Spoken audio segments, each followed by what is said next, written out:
হেফাজতে ইসলামের মহাসমাবেশ নিয়ে আরো খবর জানবো, যোগ দিচ্ছেন সহকর্মীরা। শুরুতে যাব বনি ইবনে কামালের কাছে। বনি ইবনে কামাল, অনুষ্ঠানে মহাসমাবেশে বক্তারা কি কি দাবি তুলে ধরছেন আর জনসমাগম কেমন দেখছেন? বান্ডেল থাকলে প্রতি সেনমানিতে টাকা বাঁচবে। বিকাশ সেনমানি বান্ডেল কিনে জিতুন প্রতি লেনদেনে।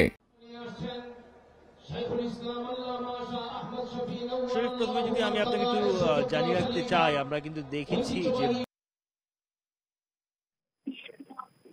যে কেন্দ্র করে বিভিন্ন এলাকা থেকে থাকে এবং তারা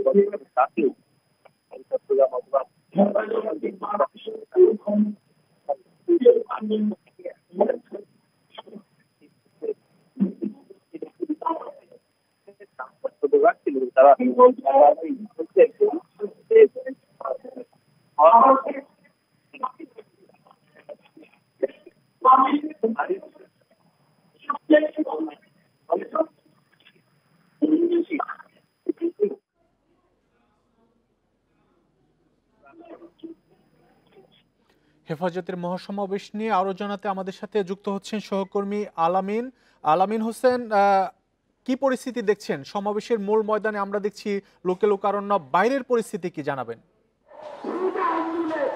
আসলে বাংলাদেশের বিভিন্ন প্রান্ত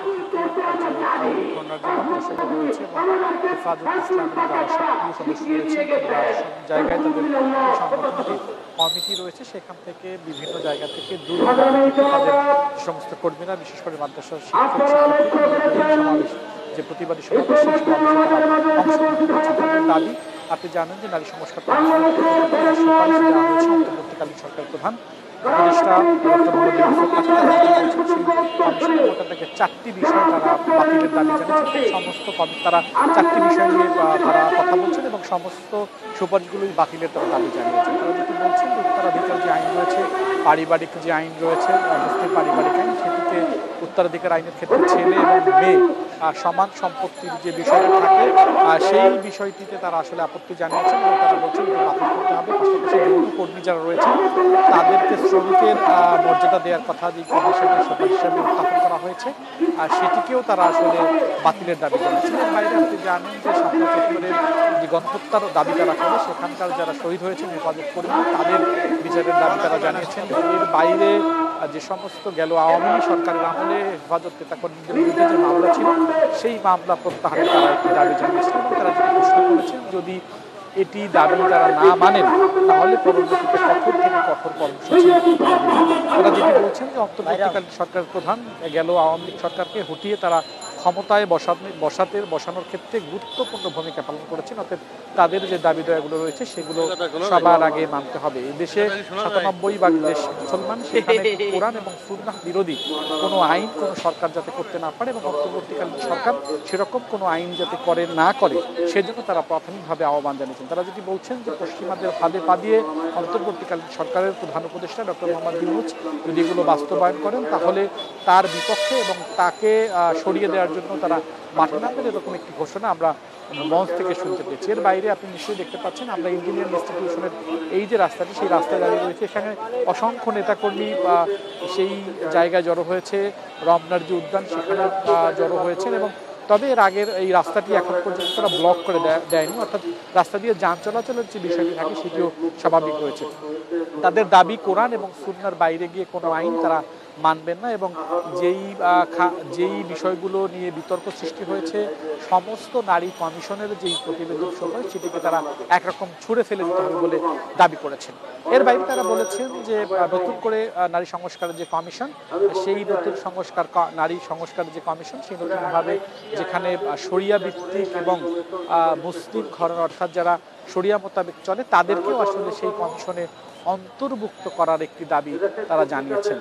আপনি নিশ্চয়ই দেখতে পাচ্ছেন, আমি প্রথমে যেমনটা বলছিলাম যে কওমি ঘরানার যে সমস্ত শিক্ষার্থীরা রয়েছে বাংলাদেশের বিভিন্ন প্রান্তে, সেই সমস্ত শিক্ষা প্রতিষ্ঠান থেকে, মাদ্রাসা থেকে মূলত শিক্ষার্থীরা আসলে এখানে এসেছেন। হেফাজতের একটি বড় সমাবেশ এখানে হচ্ছে সরার উদ্যানে। এই সমাবেশ ঘিরে সারা দেশ থেকে হেফাজতের নেতাকর্মীরা ঢাকায় এসেছেন কিনা? আমি প্রথমেই আমরা নেত্রকোনা থেকে এসেছি এরকম খবর পেয়েছি, বরগুনা থেকে এসেছে, বরিশাল থেকে এসেছে, ঢাকার আশপাশের যে জেলাসমূহ রয়েছে সেখান থেকে এসেছে। এর বাইরে সিলেটের সুনামগঞ্জ, হবিগঞ্জ থেকেও যে সমস্ত মাদ্রাসা এবং মাদ্রাসার শিক্ষার্থীরা রয়েছেন তারা মূলত এই যে সমাবেশ, এই যে প্রতিবাদ সমাবেশ, এই প্রতিবাদ সমাবেশে তারা অংশগ্রহণ করেছেন। যদিও আপনি জানেন যে এই সমাবেশটি প্রথমে তাদের দাবি ছিল হেফাজত নেতাকর্মীদের বিরুদ্ধে যে সমস্ত মামলা রয়েছে, গণহত্যার দাবি যেটি তারা করেছেন শাপলা চত্বরে, সেইটির বিচার তারা করেছেন এবং পরবর্তীতে নারী সংস্কার কমিশনের পক্ষ থেকে যে প্রতিবেদন দেওয়া হয় এবং সেই সুপারিশগুলো বাস্তবায়নের বিষয়টি সামনে আসে। এরপর মূলত তাদের যে এক নম্বরের যে দাবিটি সেটি হচ্ছে নারী সংস্কার কমিশনের যে সুপারিশগুলো, সেগুলোর মধ্যে উত্তরাধিকারের যে আইন রয়েছে সেটিকে আসলে বাতিলের করতে হবে এবং পুরো সংস্কার কমিশন তারা বাতিলের একটি দাবি জানিয়ে দিচ্ছে। বিভিন্ন পর্যায়ের নেতাকর্মী, বিশেষ করে কেন্দ্রীয় হেফাজতের নেতাকর্মী যারা রয়েছে তারা এখনো বক্তৃতা দিচ্ছেন এবং তারা তাদের যে দাবিগুলো সেই দাবিগুলো তারা আসলে তুলে ধরছেন। তারা এর আগে যানবাহন, বিশেষ করে যাত্রীবাহী যে বাস, সেই বাসে করে বাংলাদেশের প্রত্যন্ত জায়গা থেকে তারা এসে তাদের যে শক্ত প্রতিবাদ সেই প্রতিবাদকে তারা জানিয়েছেন এবং তারা বারবারই বলার চেষ্টা করেছেন। রাজধানীর সোহরাওয়ার্দী উদ্যানে হেফাজতে ইসলামের মহাসমাবেশ চলছে। 4 দফা দাবিতে এই মহাসমাবেশ করছে সংগঠনটি। সেই খবর জানাচ্ছিলেন আমাদের সহকর্মী আলামিন হোসেন।